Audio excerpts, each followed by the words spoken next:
Hi అండి. ఈరోజు topic వచ్చేసి ఐఫోన్ 7 అండి. ఇది ప్రెజెంట్ డిసేబుల్ మోడ్లో ఉందండి. డిసేబుల్ మోడ్లో ఉంటే మనం బైపాస్ చేసుకోవచ్చండి. ఏ విధంగా స్క్రీన్పై చూపించినట్టుగా ఐఫోన్ ఎనేబుల్లోనే ఉంటే మనం ఏ పెయిడ్ సర్వీస్ చేసుకోకుండా సర్వర్లో సబ్మిట్ చేయకుండా మనం బైపాస్ అయితే చేసుకోవచ్చండి. మన అన్లాక్ టూల్లో పాసిబుల్ అవుద్దండి అది. ఫస్ట్ అయితే డివైస్ని డిఎఫ్ఏ మోడ్లో కనెక్ట్ చేయాలండి. డిఎఫ్ మోడ్లో కనెక్ట్ చేసిన తర్వాత అన్లాక్ టూల్లో మనం ఐఫోన్ ట్యాప్ ఓపెన్ చేసుకోవాలండి.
అన్లాక్ టూల్లో యాప్లో క్లిక్ చేసిన తర్వాత మనం ఫస్ట్ అయితే మనం డిఎఫ్ఏ మోడ్ కనెక్ట్ చేసిన తర్వాత కనెక్ట్ చేయాలండి. డిఎఫ్ఏ మోడ్ కనెక్ట్ అయిన తర్వాత మన ర్యామ్ డిస్క్ ఫైల్ అన్లాక్ టూల్లో ఆఫీషియల్ యాప్లో దొరుకుతాయండి. మన పాస్పోర్ట్ మోడ్ ఐటూన్ మోడ్లో కనెక్ట్ చేసిన షో అవుతుంది కదా, అదే ఫైల్ డౌన్లోడ్ చేసుకోవాలండి. తర్వాత బూట్ ర్యామ్ డిస్క్ కొట్టుకోవాలండి. బూట్ ర్యామ్ డిస్క్ క్లిక్ చేసిన తర్వాత జెలిబ్రిక్ అవుతుందండి. జెలిబ్రిక్ అయిన తర్వాత పిక్స్ మౌంట్ టు అని క్లిక్ చేయాలండి. ఆ విధంగా జెలిబ్రిక్ అవుతుంది.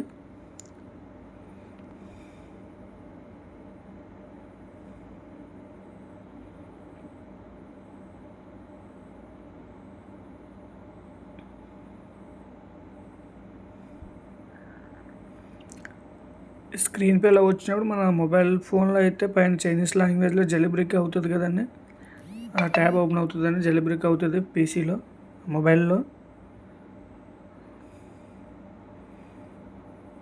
జెలిబ్రిక్ కంప్లీట్ అవుతుండగానే షో అవుతుంది అనమాట స్క్రీన్ పే. పిక్స్ మౌంట్ టు అని ఉంటుందని అది క్లిక్ చేసుకోవాలి. అది క్లిక్ అయిపోయిన తర్వాత సక్సెస్ఫుల్గా ర్యామ్ డిస్క్ కంప్లీట్ అవుతుంది. మనం ఏం చేయాలంటే బ్యాకప్ చేసుకోవాలన్న పాస్వర్డ్ బ్యాకప్ చేసుకోవాలి ఫస్ట్. అంటే మన డిసేబుల్లో వచ్చింది కదా డివైస్, పాస్వర్డ్ అనేది బ్యాకప్ చేసుకోవాలి. అది మన అన్లాక్ టూల్ సి పార్టీషన్లో సేవ్ అవుతుంది, సి ఫోల్డర్లో. ఓకే, నెక్స్ట్ క్లౌడ్ అకౌంట్ కూడా, రీడ్ అకౌంట్స్ కూడా క్లిక్ చేయండి. మన మొబైల్ నెంబర్ అయితే జీమెయిల్ అయితే ఏంతో లాగిన్ అని వస్తుంటుంది. తర్వాత అయితే ఫ్యాక్టరీ రిజిస్టర్డ్ కొట్టుకోవాలండి డివైస్ ఫ్రెష్గా. తర్వాత ఫ్యాక్టరీ రిజిస్టర్డ్ కొట్టుకోవాలండి. ఫ్యాక్టరీ రిజిస్టర్డ్ కొడితే మొత్తం క్లీన్ అయిపోద్ది అనమాట. డైరెక్ట్గా వెల్కమ్ కాడికి వస్తుంది, అలా మోడ్ కాడికి. మళ్ళీ అలా మోడ్ కాడికి వచ్చిన తర్వాత సేమ్ ప్రాసెస్ అండి. డిఎఫ్ఏ మోడ్ కనెక్ట్ చేసుకోవాలా. డిఎఫ్ఏ మోడ్ కనెక్ట్ చేసిన తర్వాత బూట్ ర్యామ్ డిస్క్ కొట్టాలి. తర్వాత పిక్స్ మౌంట్ టు కొట్టుకోవాలి. తర్వాత ఏం చేయాలంటే backup restore after.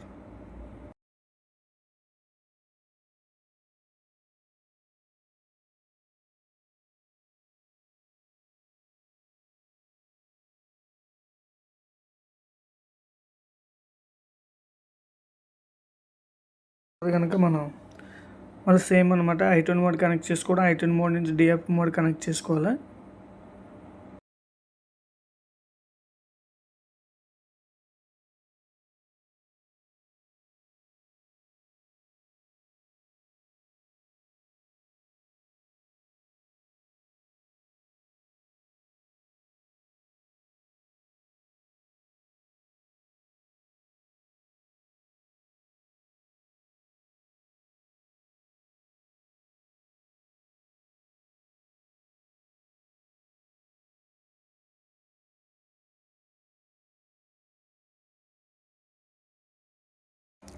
i10 mode connect చేసిన తర్వాత i10 మోడ్ నుంచి DFP మోడ్ కన్వర్ట్ చేసుకోండి.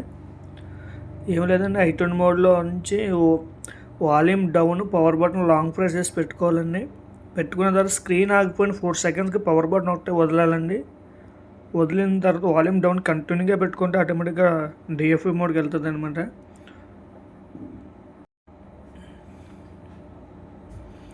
అంటే ఇది రిమోట్ సర్వీస్ చేయడం వల్ల కస్టమర్ కనెక్ట్ చేయడం కొంచెం లేట్ అయిందనమాట.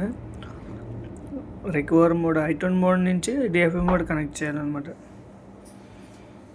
i10 మోడ్ DFP మోడ్కి వచ్చిన తర్వాత మళ్ళీ సేమ్ అనమాట.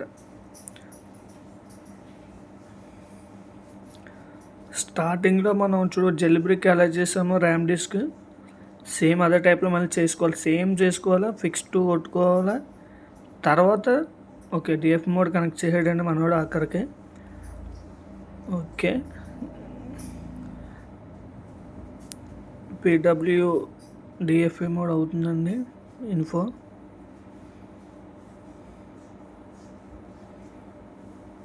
అంటే కస్టమర్ PC అనమాట అండి.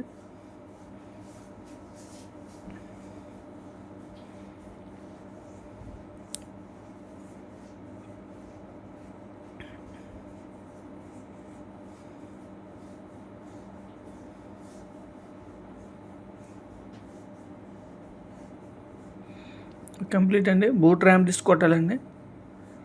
బూట్ ర్యామ్ డిస్క్ అయిన తర్వాత మన స్క్రీన్పై మళ్ళీ జెల్ బ్రిక్ అయినట్టు వస్తుంది. జెల్ బ్రిక్ వచ్చిన తర్వాత ఇక కంప్లీట్ అయిన ఫిక్స్ మౌంట్ 2 కొట్టుకుంటే సరిపోద్దండి. అయిపోయిన తర్వాత restore backup and OTA backup ఉంది కదండి, చేసాం కదండి.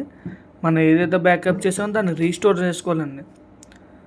ఎప్పుడైతే రీస్టోర్ చేసుకున్నామో ఆటోమేటిక్గా అలా మోడ్కి వస్తుంది అనమాట.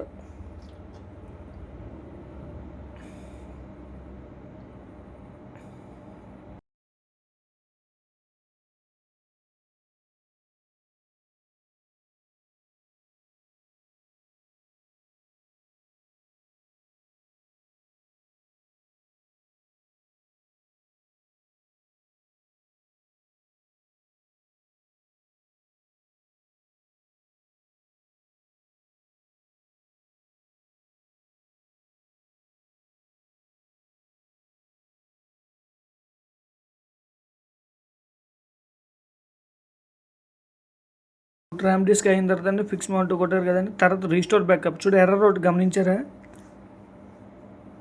ఆ ఎర్రర్ ఎప్పుడైతే వచ్చిందో ఏమవుతుందంటే అండి, మామూలుగా నేను ఎర్రర్ కూడా చూపించాలని ఉద్దేశమైన వీడియో రికార్డ్ చేయడం జరిగిందండి. కస్టమర్ సేమ్ మనం చేసేది ఇన్ టైంలో చేయడాలో తెలియదు కానండి, నేను రీస్టోర్ బ్యాకప్ కొట్టినప్పుడు ఆ 2 ఎర్రర్లు వచ్చాయండి. ఆ 2 ఎర్రర్లు వచ్చిన తర్వాత కంప్లీట్ అయిపోయింది డివైస్ అయితే. కానీ అలో మోడ్లో వచ్చిన సెటప్ చేసిన తర్వాత వైఫై కనెక్షన్ ఏమైందంటే అది కంప్లీట్ అవ్వలేదు. ఐక్లూడ్ అకౌంట్ అడిగింది. మీరే చూడండి, ఐక్లూడ్ అకౌంట్ అడిగితే నాకు డౌట్ వచ్చిందనమాట. అదే కస్టమర్ సరిగ్గా చేయలేదని చెప్పేసి మళ్ళీ ఏం చేసినారు, DFP మోడ్ కనెక్ట్ చేసి సేమ్ అదిగో ఆల్రెడీ ఐక్లూడ్ కాడికి వెళ్ళిపోయి పాతగా ఐక్లూడ్ అడిగింది. మళ్ళీ ఏం చేశానంటే ఫస్ట్ కాంచి మళ్ళీ DFP మోడ్ కనెక్ట్ చేశాను, ర్యామ్ డిస్క్ చేశాను. తర్వాత రీస్టోర్ బ్యాకప్ కొట్టిన తర్వాత అప్పుడు ఫైనల్గా డన్ అయిందనమాట. అంటే ఏమైందంటే ఫుల్ ఫ్లెడ్జ్డ్గా కస్టమర్ మిస్టేక్ వల్ల ఎర్రర్ వచ్చిందనమాట. బ్యాకప్ అయితే ప్రాపర్గా అయితే బ్యాకప్ చేశాను నేనైతే. ట్రస్ట్ ఆపరేషన్ రానే లేదు అసలు. కస్టమర్ డివైస్ ఎలా మోడ్లో ఉండిపోయింది. ఆఖరికి కదా ట్రబుల్ షూట్ చేసి ఆఖరికి అయితే ఫైనల్గా డన్ అయిందనమాట. కస్టమర్ అయితే చాలా హ్యాపీ అయ్యాడు. మరి ప్రజెంట్ అంటే నెట్వర్క్ సర్వర్ ఆఫ్లో ఉంది. iPhone 7 సర్వర్ పై సబ్మిట్ చేద్దామంటే 1600 నుంచి 1600 వరకు ఉంది. ఇప్పుడు ఎలా చూసినా అది నెట్వర్క్ కావాలంటే పాసిబుల్ అవ్వదు, అంటే సర్వర్ ఆఫ్లో ఉంది. కానీ డిసేబుల్ మోడ్లో ఉన్న వాళ్ళు అన్లాక్ టూలో మనం ఏ విధంగా ఆఖరికి డన్ అయింది. ఏ విధంగా సాధించాం, ట్రబుల్ షూట్ చేసాం ఆఖరికి అయితే. దీని డిసేబుల్ నుంచి అయితే నెట్వర్క్తో అయితే బైపాస్ చేయడం జరిగింది అన్లాక్ టూల్లో. Customer happy.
మీకు ఏదైనా ఫ్లాష్ ఫైల్ కానీ, ఎండిఎం ఫైల్ కానీ, ఏ విధమైన ఫ్లాష్ ఫైల్ కావాల్సిన, నెక్స్ట్ స్టాక్ రూమ్ ఫైల్స్ ఏదో కావాల్సిన మన జిఎస్ఎం శ్రీని టూల్స్.comలో అయితే అవైలబుల్గా ఉంటాయండి any time. Just pack buy చేసుకోండి. ప్రజెంట్ ఆఫర్ నడుస్తుంది. స్టాండర్డ్ ప్యాక్, ప్రీమియం ప్యాక్ అవైలబుల్గా ఉన్నాయండి. విజిట్ అవ్వండి జిఎస్ఎం శ్రీని టూల్.com.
బ్యాకప్ రిస్టోర్ ఎర్రర్ వచ్చినా సరే అక్కడికి మళ్ళీ సేమ్ ఏం చేశానంటే ర్యామ్ డిస్క్ చేసి సేమ్ ఆల్రెడీ బ్యాకప్ ఉండేదాన్ని మళ్ళీ రీస్టోర్ చేశానండి.